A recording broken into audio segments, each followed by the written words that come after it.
customer base grew by 27% YoY and stood at approximately at 1,100,000 as at June 30th.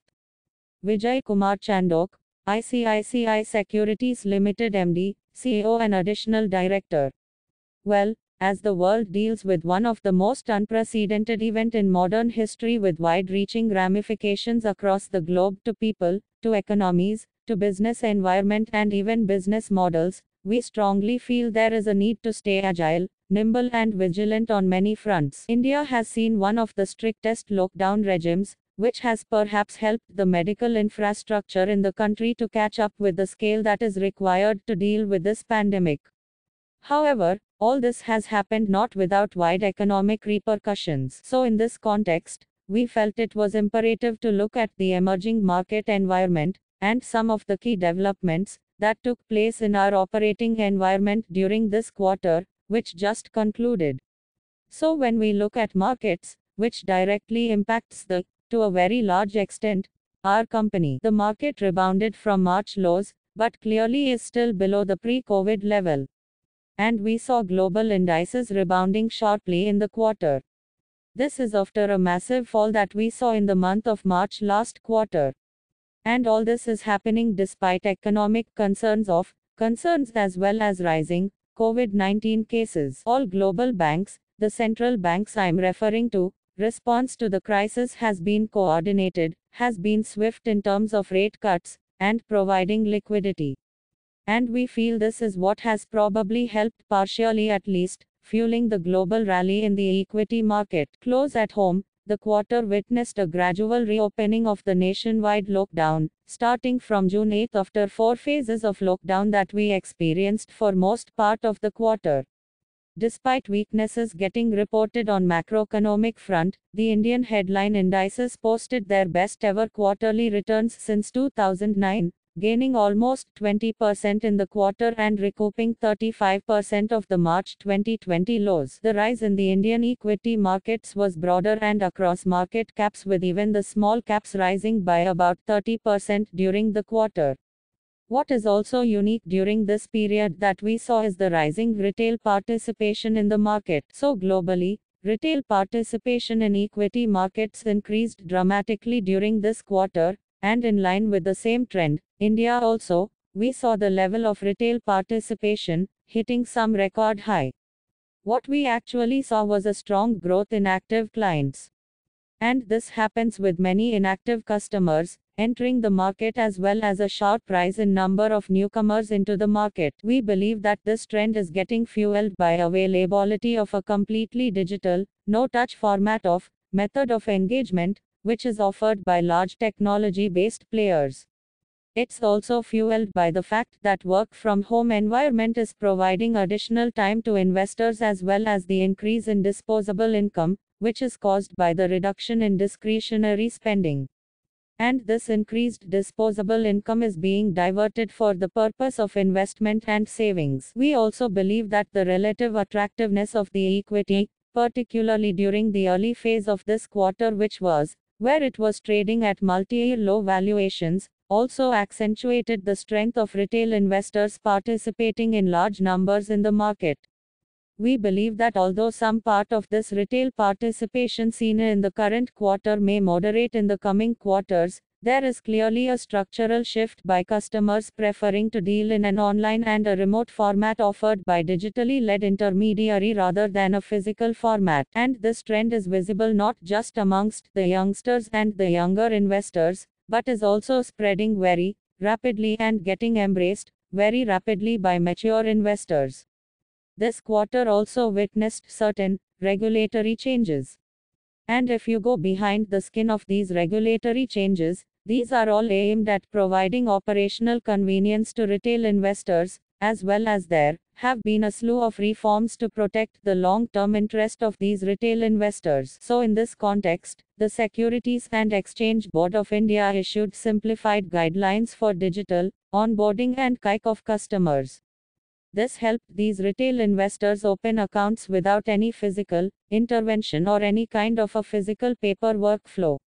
Regulators have also given certain timeline extensions to market participants in light of the COVID-19 situation, which is helping us to manage in difficult times.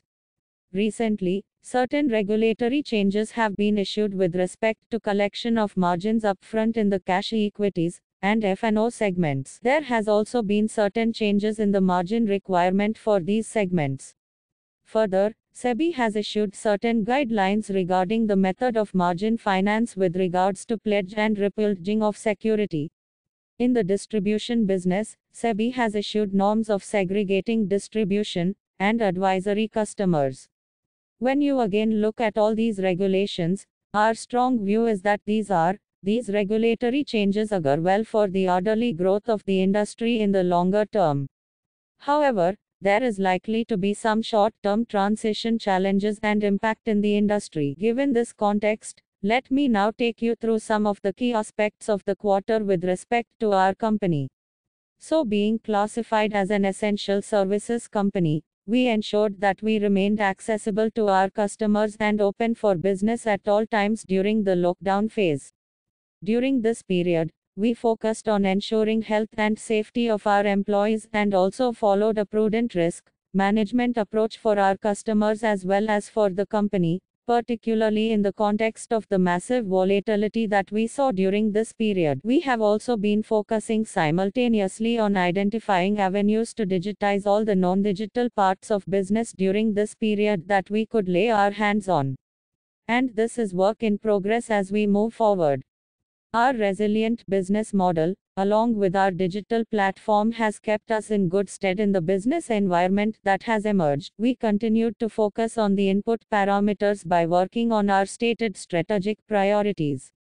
And I may remind you that these strategic priorities, we've been outlining and reiterating every quarter in our quarterly earnings call with the intent to diversify and granularize our business model. And I'm very happy to report to you that we are making good progress on all fronts. In this context, during this quarter, we launched what is called as the ICICI Direct Insta account.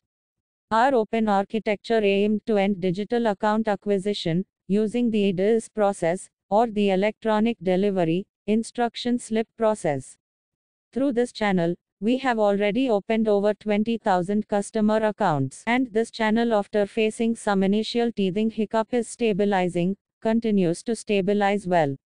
Now this channel is also being used to fulfill the account opening process for customers, which are acquired through ICICI Bank, our business partner network and also our own RM and brand channel network. So as a consequence of completely digitizing account opening process, and becoming open architecture and also by ramping up our business partner network, we have been able to surpass our last year's monthly average run rate of account opening in the month of June, despite the fact that we've had lockdown, despite the fact that the digital process, that is operational, is still in the nascent stage and evolving, and is also in the process of being spruced up. We have also, as a consequence of this, being able to diversify our client sourcing channel, mix with the largest sourcing channel partner, which is ICICI Bank, now contributing approximately about 65% of the total customers that we post as compared to 80% that this channel was actually contributing in the last fiscal. In the equities business, we witnessed an increase of about 90% year on year in terms of the average number of customers trading with us on a daily basis.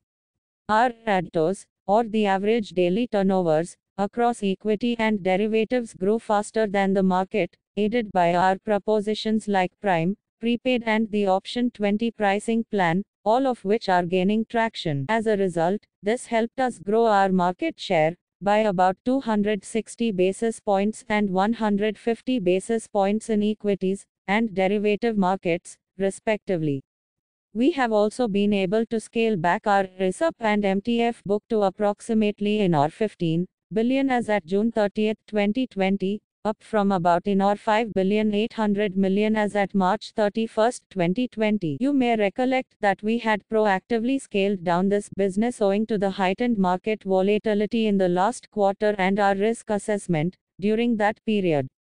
As a result of our initiatives on improving value of client sourcing as well as engaging existing clients with better experiences and superior proposition, our NSE active customer base grew by 27% YoY and stood at approximately at 1,100,000 as at June 30th, and our total active client base stood at about 1,500,000, which is a growth of about 15%. Coming to our distribution business, here, we faced some headwinds.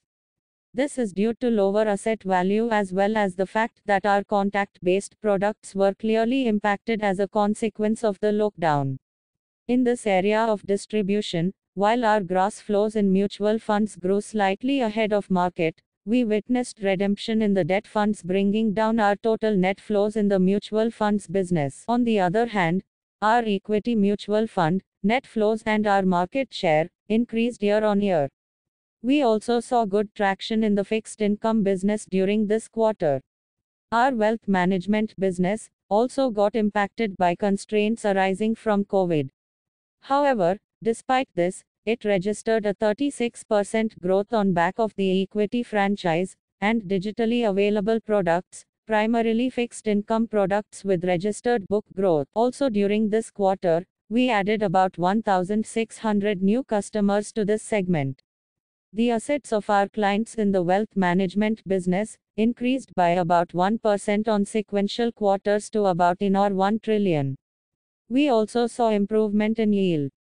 All this is detailed in the presentation. As a result of all these developments and progress made, our Q1 FY20 revenue stood at ₹5,464 million, a growth of 36%, and profit after tax stood at ₹1,931 million, a growth of 70%, year on year. We recognize that a sustainable business is one which is sensitive to the need of its wider universe of stakeholders, including shareholders, customers, partners, community, and also its impact on environment.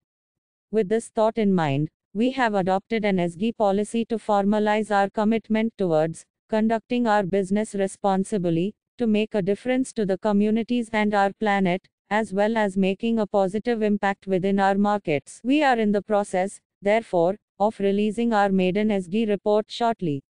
Further, being an asset-light company that generates high operating cash flows, the board in our meeting today was pleased to revise our dividend distribution policy, with an endeavor to have a dividend payout of at least 50% of profits after tax every financial year, subject, of course, to parameters and criteria, which is laid out very clearly in our policies. We have also worked towards contributing to the ongoing efforts of various agencies fighting the COVID pandemic, including working with IIT Kanpur for development of ventilators, providing PPE material to police force in Maharashtra, and contributing quite generously to the PM CARES Fund for the COVID-19 pandemic. This, of course, is all apart from the usual CSR work that we do through our foundation. Going forward, we recognize that the future is fraught with uncertainties. The recent market disruption has reaffirmed that our strategy of providing comprehensive life stage-based financial services to retail Indian investors powered digitally. We believe this strategy becomes all the more relevant than ever before in the current context. So while we continue to focus on the strategy, we want to reiterate 4 areas which will get special attention in the current situation and in the current year. First, a rapid increase in digitization at all levels within the organization. I think this is going to get center stage and prominent investment of time and energy and effort and people. Second, higher focus on increasing cost efficiencies in times of uncertainty. Increasing your attention and putting your spotlight on cost, clearly, is an item of importance, and we are giving it its due. Third, investing, using this opportunity to invest in technology for upgrading our infrastructure and capacity. And fourth and lastly, using this opportunity to fortify our talent pool to position us well for the future. Our detailed performance has been circulated through our presentation and uploaded on our website.